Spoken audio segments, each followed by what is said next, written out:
booktube tag time. Erica from the Perks of Books created a brand new tag and posted it last night, and it is called the Johnny Depp book tag. She has a great love of Johnny Depp, and she tagged me in this tag, and I enjoy Johnny Depp.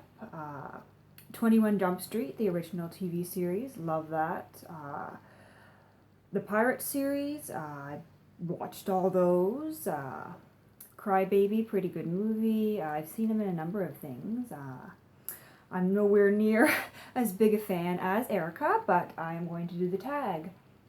So she has picked movie characters from each of his major movies, and there are book-related prompts.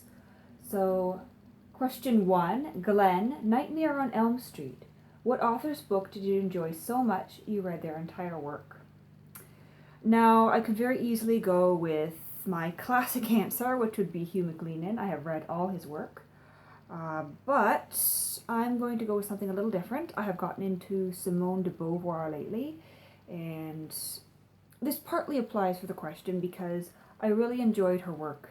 The Mandarins, her massive novel that I reviewed early in September. First work I'd read by her, and my plan is to work my way through all her works, so yeah, it kind of fits. I'm just not quite there yet. Question 2, The Mad Hatter. Have I gone mad? I'm afraid so. Name a delightfully insane character. I read a lot of books with what you would call insane characters, but for this one I decided to go with Dino from The Empty Canvas. This is an Alberto Moravia novel. I read it about a year and a half ago, and Dino becomes obsessed. He falls in love with a young girl, a woman. She's 17, I believe, and he wants to force himself to fall out of love with her. So he looks for her flaws. He looks to prove that she's cheating on him. At the same time, he is an artist who no longer wants to be an artist, and so he has given up painting, and he is just kind of a bizarre, in-between kind of character who really needs to get his life on track. Question 3 is Crybaby. What book features a bad boy with a heart of gold?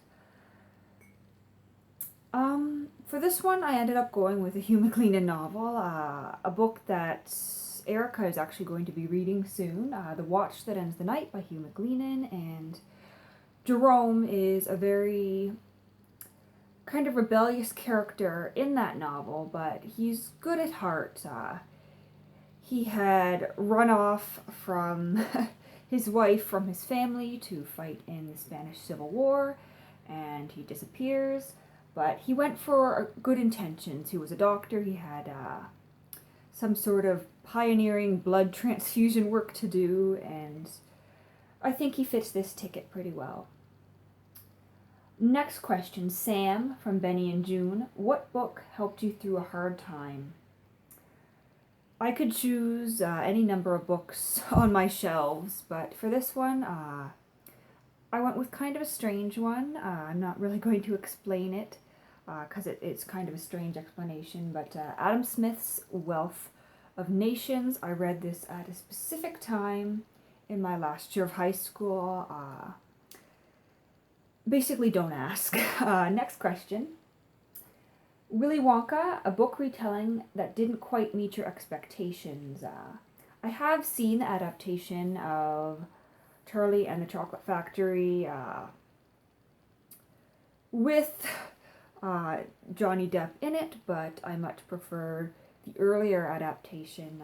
For this one, I didn't actually pick a book because I don't read very many retellings at all, and the few that I have read, I've really enjoyed, so there isn't really one that didn't meet my expectations, so to speak.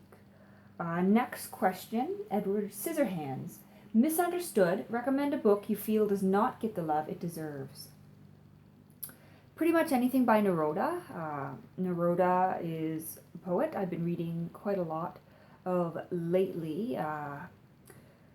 my friend Janelle has been reading him as well, but I've noticed that not a whole lot of people on BookTube read Neruda. Not a whole lot of people I encounter in my day-to-day life have ever heard of him, which is odd because he is a world-renowned poet.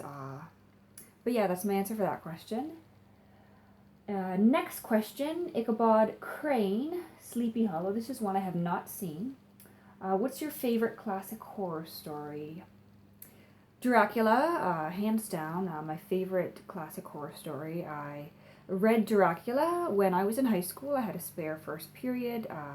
I waited too late in the year to read it, so I wasn't allowed to check out books from the library at school anymore because it was early June or whatever, and they were trying to corral up all the books and get them back. So I would read a few chapters every morning during my spare, and I finished it that way, and it's long been a favorite of mine. I also love the 1931 Bela Lugosi black and white movie adaptation. Very creepy. If you're going to watch that, I would recommend making a big bowl of popcorn, turning off all the lights, and just sitting in the dark and savoring the atmosphere. The next question is Gilbert Grape, a book where sadness and beauty play equal parts. So this is, once again, a lot of books on my shelf. I tend to like the kind of books where beauty and sadness are very much present. I tend to like the sadder books a lot too, but for this one, I decided to go with Tom Spanbauer's I Loved You More. Very beautiful novel, very sad as well, because it's a love story, but it's not a happy love story. There is death in it. A very beautiful, well-written novel, though. Next question, Victor Van Doore, Corpse Bride, a book you'd like to see made into a stop-motion film. In terms of stop motion, I think The Invention of Morel by Alfred Bioy Césaires would make great stop motion. It's kind of a creepy, surreal novella about a man who finds himself on an abandoned island somewhere. He sees what appears to be an old resort house of sorts, a hotel, and then he discovers that there are people there, but these people are repeating the same actions over and over again. They're stuck in a time loop of sorts and destined to repeat the same 3 days, I think, the same weekend or perhaps week. It's been a while since I read. I think it might be a week. Well, the same few days anyway. They're destined to repeat the same few days over and over again, and this main character kind of gets sucked into it once he realizes what's happening. He needs to figure out why, and then of course he needs to try to prevent himself from getting stuck into this story. Next question, Sweeney Todd. I'm going to admit I did not like this movie very much. Not really my thing, but a book with a concept you wouldn't think would work, but it pulls off. 2 by Alberto Moravia. This is one of the most bizarre novels that you will ever pick up. The main character has a bit of an issue.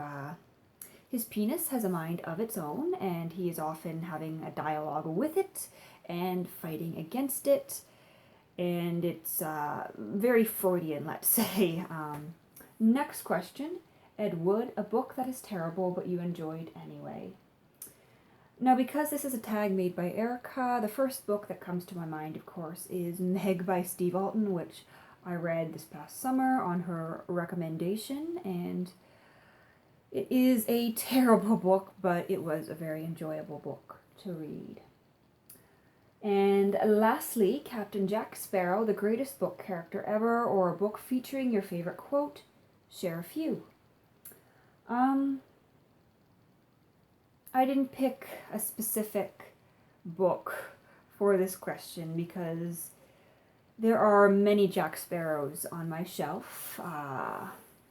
Hugh McLennan, Gabriel Garcia Marquez, Simone de Beauvoir. I could go on and on and on. I have way too many favorite books and way too many favorite authors.